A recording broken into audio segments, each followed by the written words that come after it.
came to the right place because players with major upside are dropping in drafts. And if you can identify these diamonds in the rough, you'll have a massive edge over your friends. Here are 5 guys to target as they drop in drafts. Second round running back Javonte Williams is going lower in drafts because of uncertainty in his backfield. But last year, Javonte, over the final 7 games, was 6th in fantasy points at the running back position. And he was able to be so productive on just 15 opportunities per game, which was actually 14% more than DeAndre Swift had his rookie year, and now he's a certified top 10 pick. But it wasn't just the opportunities as a rookie that were impressive, because Williams was top 10 in yards created and yards created per touch. Again, as a rookie, this means he could produce on his own, which is a rare skill set for such a young player. Now check this out. In 2021, Javonte played 1 game without Mr. Melvin Gordon, and in that game, he ended up playing 81% of the snaps, and this is what he produced. He ends up seeing 6 receptions, 178 total yards, and 29.8 fantasy points. Gets a touchdown as well. That 29.8 fantasy points was one of the best performances all season by a running back, and it was the best performance on this specific week. And by the way, look at the stretch that he was on. After that bye week as a rookie, 20.1 points, 8th overall. This is with Melvin Gordon active. Then he gets his number 1 overall finish, and then Gordon comes back the next week. Yeah, it doesn't matter. Still a top 10 performance with over 21 fantasy points. Now here's the quote-unquote bad news for why he's not going earlier. Melvin Gordon re-signed to the Broncos this offseason for about $2.5 million, a 1-year deal, basically the veteran minimum. And beat reporters are suggesting, and so did Javonte Williams himself, that this is still going to be a split backfield. As a rookie in this split backfield, Javonte was basically a top 20 back, and in the second half of the year, he took on more work and was a top 6 back. So why wouldn't that continue? Especially when you add in that he's probably going to be in a much more efficient offense because of the addition of Russell Wilson, a big upgrade from the Teddy Bridgewater Drew Lock combination. And if you've watched other videos, you know I also like Melvin Gordon. Me liking Javonte is not putting down Melvin Gordon. This doesn't have to be a push and pull. Gordon goes so late in drafts that he's also a value for a guy who's going to split or see 40% of the backfield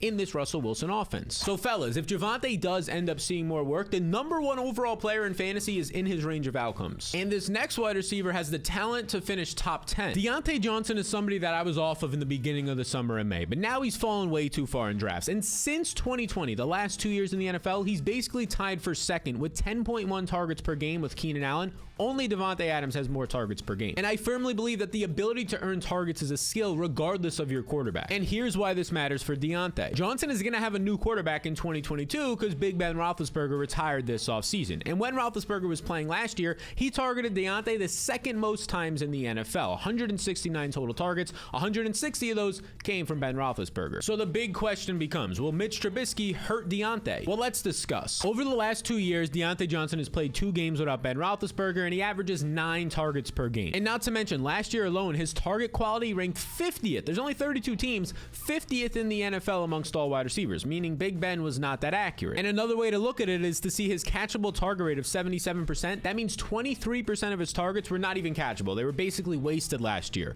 It's hard to see Mitch Trubisky being this bad. And one more thing. The last time that we saw Mitch Trubisky as a starting quarterback when he was with the Bears, his number 1 receiver that year, who was Allen Robinson, actually had a top 10 finish in the NFL, 15.9 points for fantasy. So Johnson's becoming a buy as he drops, and this next wide receiver goes even later than him. All right, so this one's pretty crazy to me. DK Metcalf has dropped 27 spots in drafts. He was like a 2nd round pick before the Russell Wilson trade. Now he goes in the 5th round in paid leagues on Underdog. And like I mentioned, this is because of the Russell Wilson trade, but it's too much of an overreaction. He goes outside the top 50 players now. And here's why this is a mistake. Last season, Metcalf played 3 games without Russell Wilson, and he averaged 20% more fantasy points per game, 14.4 to 17.2 without Wilson. Now, of course, this is a small sample and is not reliable, but it at least shows that he can have success without Russ back there at quarterback. And there's a pretty big and obvious reason as to why this is the case. Metcalf has the ultra rare combination of size, his height and his weight, and speed, literally 1% at the NFL Combine in speed score. You put that together, and no matter who the quarterback is, they're going to have success thrown to this guy. And you can see for yourself right here, he was 3rd, and this includes the 3 games with Geno Smith, 3rd in the NFL, and how much he was targeted per route versus man coverage. Again, he was getting open because of that size-speed combo. And this led to Metcalf seeing the most valuable targets at the wide receiver position. I'm talking red zone targets and deep targets. Here's how that went. DK ended up scoring a career-high 12 TDs last year and finished as a top 20 wide receiver, despite playing 3 games with Geno Smith. And now he goes as the wide receiver 25, which just yesterday was the wide receiver 24, so he continues to drop in drafts. And let's talk about a 6th round running back that's not going to go up anymore because of who's in his backfield. AJ Dillon goes as the running back 24, and this is basically the cap that you'll see because the ultra talented Aaron Jones is back there in Green Bay. Now, myself and a lot of others have pointed out the splits for Aaron Jones when there's no Davante Adams, but in a very small sample of 2 seasons for AJ Dillon, when Davante Adams isn't out there, he scores 125% more fantasy points. And it primarily stems from the fact that he sees more red zone usage. Davante isn't getting those 1 and 2 yard touchdowns anymore. Instead, it's Jones and Dillon who start to get more carries within the 5-yard line. But that's not all. Last year, as a quote-unquote backup, he saw 13.2 opportunities per game. I mean, he has a strong role regardless of if Aaron Jones gets injured or not. You can see right here, he was top 20 with Aaron Jones out there last year in carries per game. And not to mention, Dillon last year improved in a massive, major, and under-the-radar way as a pass catcher. So before last season, when you take his college career and his rookie season in the NFL, he had 21 career college receptions. Yes, I mean, if you compare this to how many rush attempts he was having, of 300 plus basically averaging out there, it's pretty crazy in college. And then last year as a rookie, just 2 receptions. So he had 23 college and pro receptions until last year. Because in 2021, Dillon caught 34 balls, fellas. Which if you do the easy math, that's more than the 23 caught the last 4 years. But it wasn't just that he was getting checkdowns. No, his yards per out run, the efficiency metric for pass catching, 4th amongst all running backs last year at 2.07. And you could expect even more passing game usage with Davante Adams no longer in town for 2022. So if you see right here, I'm actually above market by 5 spots in average draft position on AJ Dillon, and he's actually going to move up in my next update on Friday. And if you, the beautiful person, want to see the rest of that top 200, my tiers, my wants and avoids list, and a whole lot more, plus I'll give you a $20 Amazon gift card included on the house, just click the link in the description and complete the simple 2 steps to get the Supreme cheat sheet. And if for some reason you don't like the sheet, I'll refund your minimum $10 deposit, and you can keep the $20 gift card again on the house. So click the link in the description to learn more. Now, this next wide receiver is hitting a bottom point where I actually think he might start rising in drafts. And that man's name is Terry McLaurin, who is now a top 10 paid wide receiver in the league. Washington signed him to a 3-year, $68 million deal. And this type of money incentivizes heavy usage for their star wide receiver. And now McLaurin gets the quote-unquote best quarterback of his career. And that man's name is Carson Wentz. And let's be honest here, he was poor last year in real life. But despite him being bad and highly inaccurate in the intermediate parts of the field, but surprisingly decent targeting downfield, Michael Pittman, this man, was basically a top 20 wide receiver. Now check this out, it's pretty interesting. Pittman actually ranked 44th in catchable target rate last year with Carson Wentz, which is not the greatest, but it's not terrible. But get this, that was 43% better than Terry McLaurin's rank of 70th. So Carson Wentz isn't the greatest, but that's how bad McLaurin's quarterbacks were last year. Here's another way to look at this. 30% of McLaurin's targets last year, give or take, were uncatchable, which when you apply that 30% to his 131 overall targets, about 40 targets were wasted last year. So if Wentz can just approach league average in accuracy, which he was well above that his first 3.5 years in the league, then McLaurin is likely going to produce his first top 10 season as a fantasy wide receiver, yet he currently goes around the wide receiver 20 in drafts. So these are guys that are falling in drafts and now they've become values. But if you want to see 5 wide receivers that are being drafted before round 7 that'll actually ruin your draft, then check out this video right here. And the second wide receiver in that video, I think it might surprise you. By the way,